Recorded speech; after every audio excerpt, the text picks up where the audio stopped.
তানিয়া, হ্যাঁ বলো। আচ্ছা আমি তোমারে এখন কিছু প্রশ্ন জিজ্ঞেস করব বা কিছু কথা বলবো।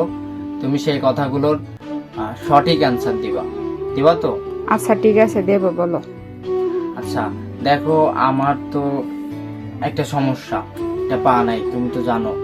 তার সাথে আমার জায়গা জমি, অর্থ সম্পদ, টাকা পয়সা, গাড়ি বাড়ি কিছুই নাই। এখন আমরা তো বাসা ভাড়া ছিলাম, কিন্তু সেখানে তো আমার পেজের ইনকাম বন্ধ হয়ে যাওয়ার পরে সেখানে আর তো থাকা সম্ভব হলো না। এখন আমরা আমার এই যে রাজপ্রাসাদ, এই রাজপ্রাসাদে চলে আসছি। তা তো দেখছো তুমি, বা আমরা তো একসাথে থাকবো এখন। এখন এটা তো, এই জমি কিন্তু আমার না, এই রাজপ্রাসাদটাই শুধু আমার, কিন্তু জায়গাটা মামার, সেটাও তো তুমি ভালো করেই জানো। আমার সম্পর্কে সবকিছুই তো ভালো করে জানো। হ্যাঁ আমি জানি এখন সবকিছু। আমি তোমাকে যে আমার এই রাজপ্রাসাদে নিয়ে আসলাম, এখন তুমি কি আমাকে এর জন্য কি কখনো আমাকে ছেড়ে চলে যাবা? কখনোই না। তুমি এটা ভাবলে কেমনে করে যে আমি তোমার এরকম আছি? এটা তো কোনো ব্যাপারই না। তুমি আমার যেখানে যে অবস্থায় রাখবে আমি সেখানে সেই অবস্থায় উপস্থিত হব। আর সবচেয়ে বড় কথা হচ্ছে যে আমি তোমার সবকিছু জানি, আমি তোমার বিয়ে করছি, ঠিক আছে? এগুলা তো দেখি নাই আমি, আমি শুধু তোমারে দেখছি। সত্যি সত্যি বলতেছো? সত্যি সত্যি বলতেছি, মন থেকে বলতেছো? মন থেকে বলতেছি। আমি তোমার কোনো দিনও ছেড়ে যাব না। আমার মৃত্যুর আগ পর্যন্ত আমি তোমার পাশে থাকবো। আর যদি আল্লাহ তাআলা দেয় যেন আমাদের পরকালও যেন যায় ওই ভালোবাসা থাকে।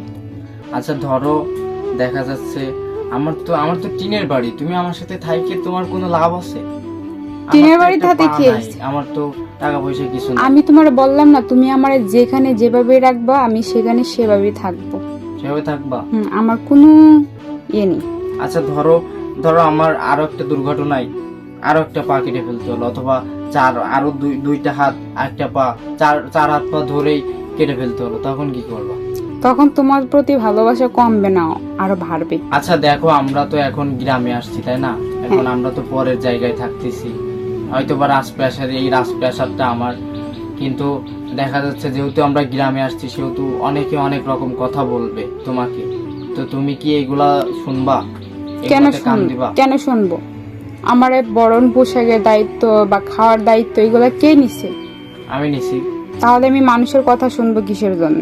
প্রশ্নই আসে না। এখন আমি অনেক জায়গায় কাজ খুঁজতেছি, অনেক রকমভাবে কাজ করার ট্রাই করতেছি, কিন্তু পাচ্ছি না।